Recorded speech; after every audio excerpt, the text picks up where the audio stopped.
Watch carefully.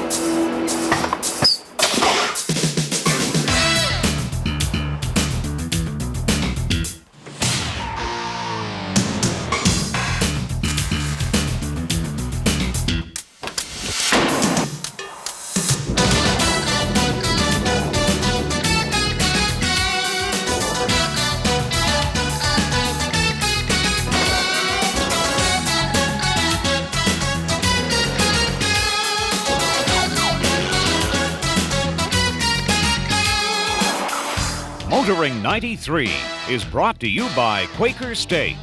Quaker State, one tough motor oil. And Midas for brake, exhaust, suspension, and steering service. Trust your car to Midas.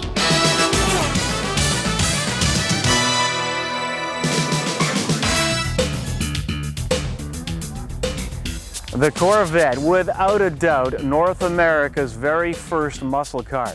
But you know, the year 1993 has been a good news, bad news year for the Corvette. First, the good news, it's celebrating its 40th anniversary. The bad news, rumors that the future of the Corvette could be in doubt. We'll talk more about that later on when we visit with Canada's first Corvette Club. But we're going to begin by meeting a gentleman who owns a stretch limo. Now that may not seem unique, but, well, watch this. We had to go to the airport to find Jim and his limo. The airport parking lot, that is. Although this car would probably feel more comfortable on the runway. The nameplate says Mercedes, but that's as close as it gets to the real thing. This Benz is powered by a jet engine, and it was on its way to Cayuga Motorsports Park in Cayuga, Ontario. It's a 1989 500 SCC Mercedes stretch jet limousine. The car weighs 1,800 or about 2,000 pounds, has 18,000 horsepower. She'll run the quarter mile at 267 miles an hour. We've had her over 300 miles an hour, but like in an air show. We have a Westinghouse J34-36, which comes out of the Navy fighter, the Banshee Navy fighter. It was a Korean War, Vietnam vintage, and it has a two-stage afterburner. Tell us what they're doing right now. Okay, right now we have to prime this engine with gasoline, unleaded fuel. We're draining the old fuel system, and what we're doing is we fill this up. It starts on gasoline till the other jet fuel comes in, and then it overrides the system. But you do want to prime it on gas. You get an easier light, especially if it's windy. What was the challenge? I mean, they stretch limos now. It's done every day, but what was the challenge in putting this together? And everybody said I couldn't do it, that's one of the main things. They said, I went to NHRA, National Hot Rod Association, got approval with them before I even started it, didn't tell anybody, so everybody says there's no way you can do it, it's against the rules, and this doesn't fit that, the car will blow apart, it'll disintegrate. So I was more or less like a test pilot, and we had to, the car runs flawless. What did you know about jet engines beforehand, and how much did you have to know or your crew have to know before you started fiddling around with it? I knew nothing. I helped overhaul the engine with the gentleman that helped build my car, which is a certified jet mechanic, and now I know very much, quite a bit. My crew chief is very experienced, 10 years in the field, and they're very simple, but yet you have to know what your clearances and tolerances are very, very critical. Cocktails, anybody? We're going to be going on a wild chauffeur ride today, 270 miles an hour. What worries you the most when you're sitting in there? Driving to the races with everybody on the freeway, to be honest with you. I mean, can there be problems? Yeah, I've crashed twice and almost, it's very safe. I feel real safe and comfortable in there. I've crashed at 230, flipped 16 times, disintegrated the car, broke my legs up, my ribs, and my vertebrae in my neck, and I was banged up pretty good. Then I burned another one to the ground. So I've had my share of fun, but Brad, it's very safe. You can't get any safer for the speed you're going. For safety reasons, we like to have an ambulance and a fire crew on board. I have an onboard fire system, which is Halon, which sprays on me to heck with the car, right? But it's nice to have some other kind of vehicles around to make you feel a little bit more safer, because accidents do happen. I got the power switch on, the igniters come on, schedule fuel as soon as he hooks up. He's got to bring the truck alongside. I have about 80 passes on the car. It's relatively new. It was built finished in August of last year. And what's going through my mind, generally, you don't have time to have anything go through your mind. You're very nervous before you get in the car and jittery. You get strapped in the car and they say fire it off. You forget there's anybody there. You forget about everything in your life and you concentrate and your mind takes over. You throw fuel to the afterburner, pull the trigger, and you're there. You don't even have time to think. If you have time to think, something's wrong.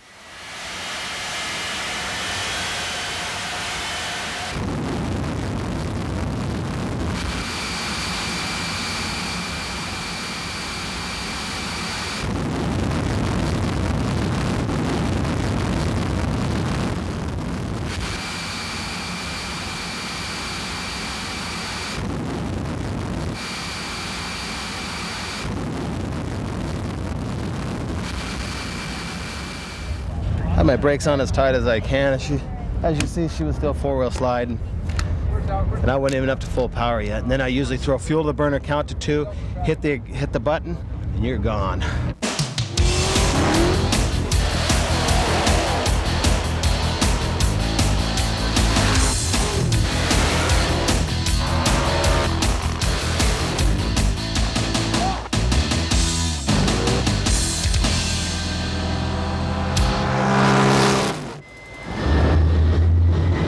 Pinpoint a target, you don't blink your eyes, you don't breathe because of the G-force, so you're holding your breath, your eyes are frozen open, and you pick a target, and that's what you know. You don't take your eyes off that target, and that's where you end up. Point it and pull the trigger.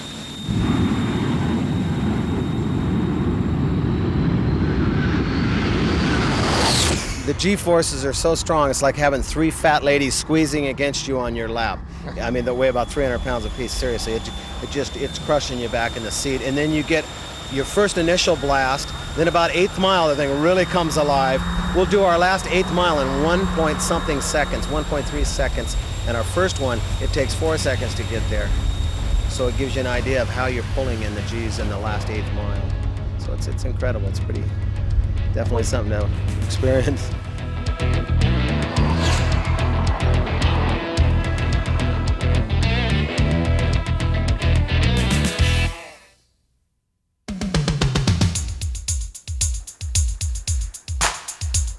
Test Drive with Graham Fletcher.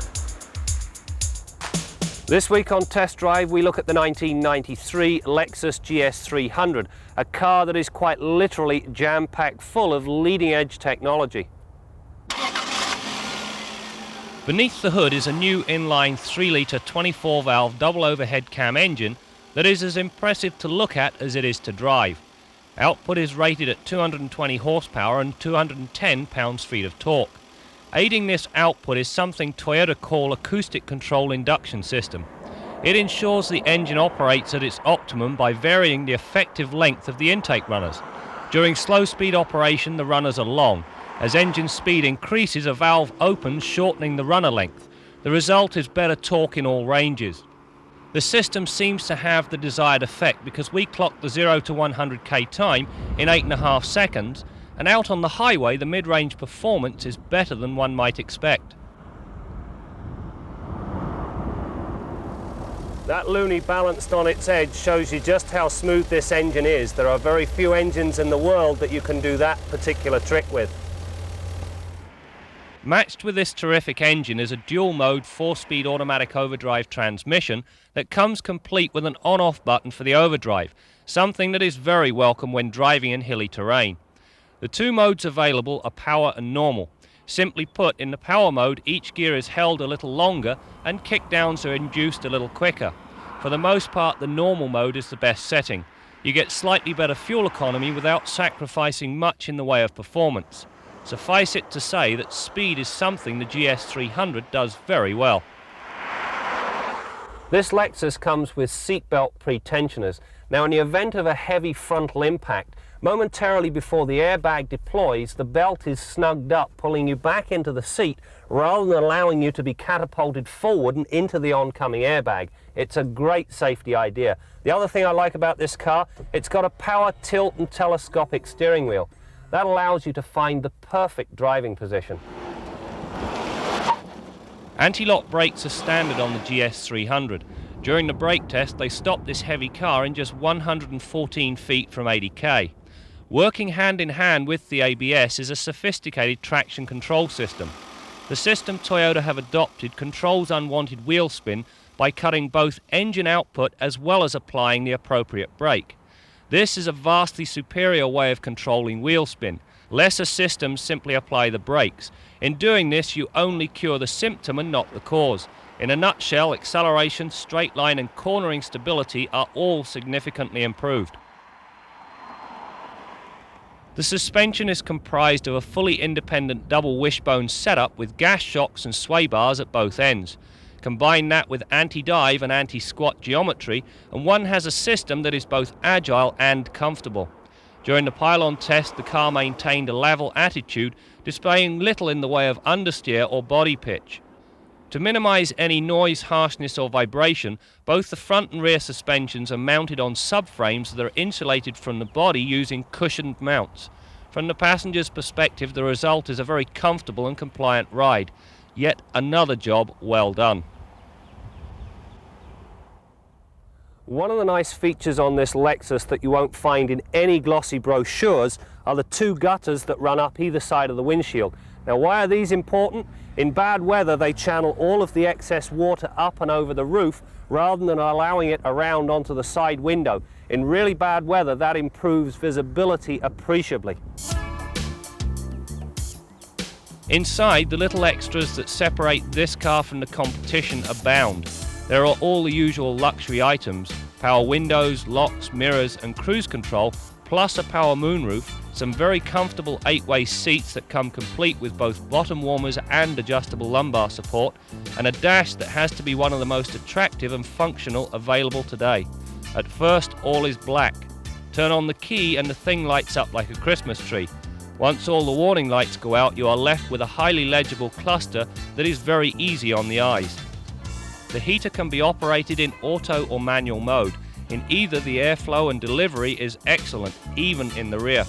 The radio is a great sounding 280-watt Nakamichi unit that comes complete with a tape deck and CD player, the latter coming with a 12-disc trunk-mounted changer. Any way you add that little lot up, it becomes evident that this car is a complete package that is sure to have some other manufacturers more than a little worried. That's it for this week's test drive, except to say that this is by far and away the best Lexus yet. Now, that's not an easy statement to make when you consider how good the LS400 is.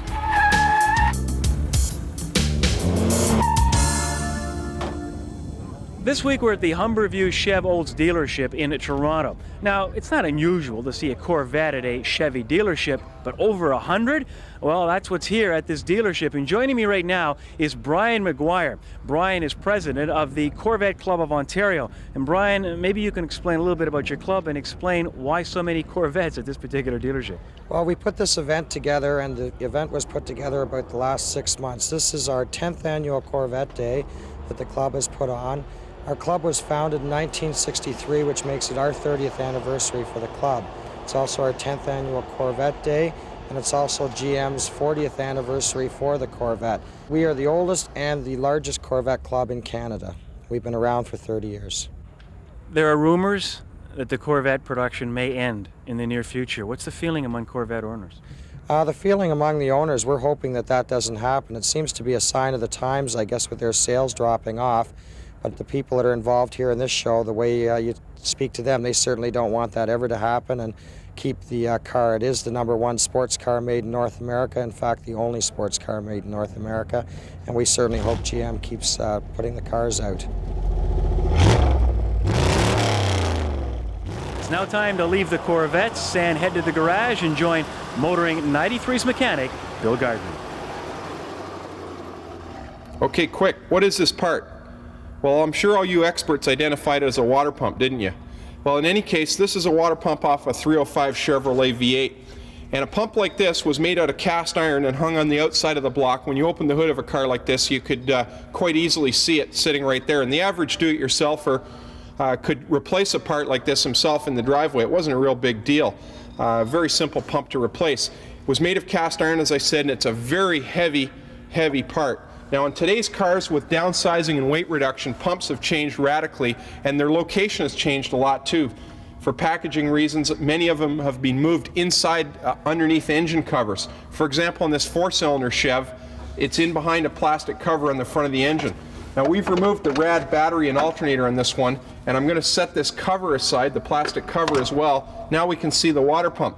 But if we want to replace this pump, we've got to remove the timing belt on this car that drives the overhead camshaft. Now, I've loosened the tensioner and the belt will come off easily, and you can see the water pump pretty well now. There's 5 fasteners holding it to the front of the engine block. And there's the tensioner for our timing belt, and that has to be loosened, as I mentioned, as well. Now, the pump pulls coolant out of the bottom of the radiator through the lower rad hose, takes it into the pump cavity, and then the impeller forces it back through the engine block, circulating the coolant through the entire cooling system in order to cool the car. Now, there's the water pump that would be used on this particular application. It's off an identical engine. And you can see the lower rad hose connection here, and you can see the impeller, and I'll give the pump a spin. You can see the edge of the impeller vanes there as well. Now, when I spin this one, you can hear a heck of a growling noise out of that pump. It should be almost totally silent, and that's the reason this pump was replaced. Now, when we flip it over and look at the bottom side, you can see a little hole there. That's what we refer to as the weep hole, and that's found on all water pumps. But on this particular car, it was totally clogged with debris. And what happened was the pump developed a leak, and instead of the water coming out there, the coolant coming out of that weep hole as intended, the coolant passed all the way up to the nose of the pump where the bearing is that this pump rides on. It washed all the lubricant out of the bearing, and then the bearing got noisy. Now, in a very short order, this one would have either seized or broken, and that could have sent the fan blades crashing into the radiator and done a lot more damage than just replacing this water pump. Now, here's an interesting little water pump here. This is out of a 2-liter overhead cam engine used in a Pontiac Sunbird. Now, you can see the impeller on this one. It's much more visible. You can see the O-ring that seals this pump into the engine. Now, most pumps are sealed with a gasket. This particular one, though, has to be able to rotate in order to tension the timing belt. And you can see that the pulley on this pump is cogged, and that intersects the cogs on the engine timing belt. So what they've done is they've done away with a separate idler, and on this installation you actually turn the water pump to tension the timing belt. Now, after you install a pump like that, you're going to use a crowfoot socket that intersects these flats on the water pump, and we actually rotate the pump around. There's a little bit of an offset between the pump shaft and the pump housing, and that gives it an eccentric rotation. You can move it in the block to tension the belt. Now, you can also see that the weep hole in this design is being made much larger, and it's less likely to clog. And that's the weep hole that allows coolant out and gives you that telltale puddle of green on the floor or on the ground that could be a very good indication that you've got a leaking water pump. If you see that little patch of coolant underneath the water pump vicinity of your car, check it immediately for coolant level and have that pump checked. It could be leaking and allow your car to overheat and possibly ruin the engine. Till next week, I'm Bill Gardner for Motoring 93.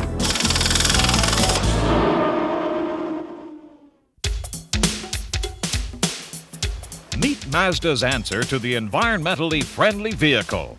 It's called the HRX Concept Vehicle, and it runs on hydrogen. Hydrogen is considered by many to be an ideal fuel because it can be made from water.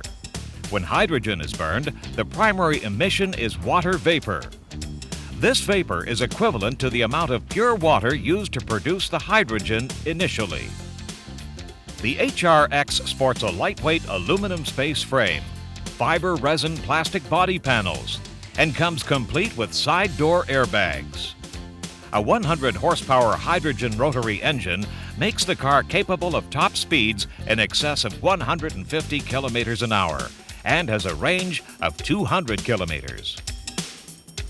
The rotary is very well suited to hydrogen gas. The reason being that in the rotary engine you have separate intake, combustion, and exhaust chambers. In a traditional piston engine, there's a problem with the fuel going into the chamber and then pre-ignition and backfiring, and that problem is eliminated in the rotary engine. Hydrogen gas is a combustible fuel. That's what makes the project work. Of course, safety then becomes a very important concern. One of the attributes of the metal hydride storage tank, which is like basically a sponge that absorbs the gas, is that it is a very safe way to store the hydrogen gas. In fact, if part of the tank breaks open, such a small amount of the hydrogen actually escapes that it becomes very safe. And because hydrogen is lighter than air, it evaporates, and it reduces the chances of a fire, and if the tank is cut open or something happens to the car.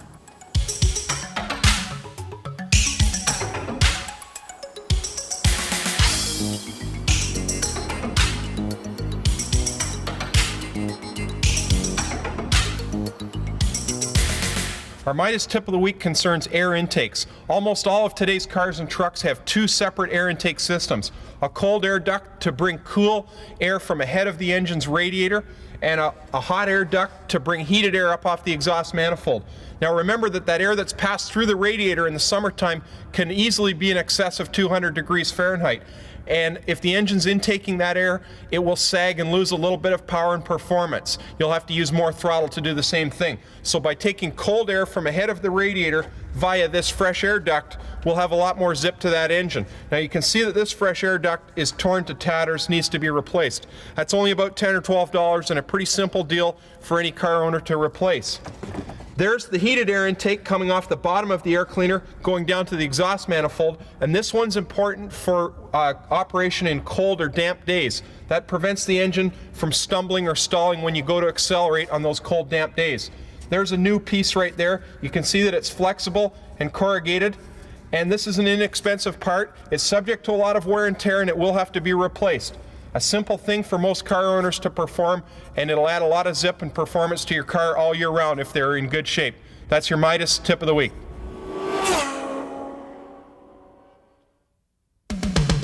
Kenzie's Corner with Jim Kenzie. There are exotic cars from Italy, Germany, Britain, even from North America. Has there ever been a Japanese exotic car? Well, not so you'd notice. But this, the Acura NSX, is as close as it's got. I mean, it looks great, goes like stink, handles spectacularly well. It's light in weight, so it gets good fuel economy. It's made of aluminum, so it's recyclable. An exotic car with an environmental conscience, perfect for the 90s. So, why can't Acura dealers push these things off buildings onto people? I mean, except for its first 6 months, this car's been a slug on the market. It was the hot rod du jour for a little while there. But now, the list price of over $80,000, hey, you can walk into any Acura store, lay about $65,000 in the dealer's hands, and you can choose your color. Why? Hey, listen, if I knew that, I'd be the vice president of marketing for Acura, making a lot more money than I'm making here. But I can hazard a few guesses. First of all, the car market's been in the toilet recently, particularly for exotic cars like this. I mean, Ferrari, Porsche, Mercedes-Benz, they're all in trouble. Second, maybe this car is just a bit too rational. Maybe if it weighed more and had more cylinders and wasn't as reliable, people would love it more. I'm not saying this makes any sense, but neither does paying $80,000 for a two-seat car. The point is, people buy cars like this with their hearts, not with their heads. And maybe they're having trouble associating Japanese cars, those paragons of rationality, with the far-flung emotions of exotic cardom. And maybe there's just a touch of prejudice at work here, too. People still don't associate Japanese products with that first cabin status. I don't know. All I know is that it's the best $65,000 car I've ever driven. It might even be the best $80,000 car I've ever driven. I'm Jim Kenzie. You know, earlier we talked about those rumors about the future of the Corvette being in doubt. Well, I had plenty of opportunity to talk to members here of the Corvette Club of Ontario about those rumors, and they're having nothing to do with it. They say that the Corvette's been around for 40 years, and it'll be around for another 40 years. They're convinced, and that's good news. We'll be back for sure next week, so make sure you join us as we bring you more stories about cars and the people who drive them. Motoring 93 has been brought to you by Quaker State. Quaker State, one tough motor oil. And Midas, for brake, exhaust, suspension, and steering service. Trust your car to Midas.